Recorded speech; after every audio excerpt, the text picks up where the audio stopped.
তোমার দেওয়া সমান এবং 3 দিন পরে মাল বল বলিয়াতে ঘরে আসছে, তাকে রাস্তার মাঝখানে দুটো 500 টাকার কড়কড়ে নোট পড়ে হয়েছে। কত? দুটো 500 কত? বিসমিল্লাহ, আলহামদুলিল্লাহ, আল্লাহু আকবার। এবার হাত তুলে, আল্লাহ তা তোমার কি আমার উপর বিশ্বাস টিসাস নেই? তাই কি তোমার দিতুনি? আর একটা দিন অপেক্ষা করতে পারলেন? আজ তো বুধবার, কাল বৃহস্পতিবার, পরশু দিন শুক্রবার। আই বলিছেন আমার বাপ এক জমানে আল্লাহ একদিন সময় করতে পারলেন?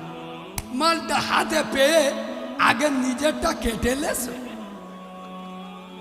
এরা আজ বুঝতে পারে বাবু, আজ বুঝতে পারো না পারেনি, বোঝাবো গায়ে লাগবে, বোঝাবো।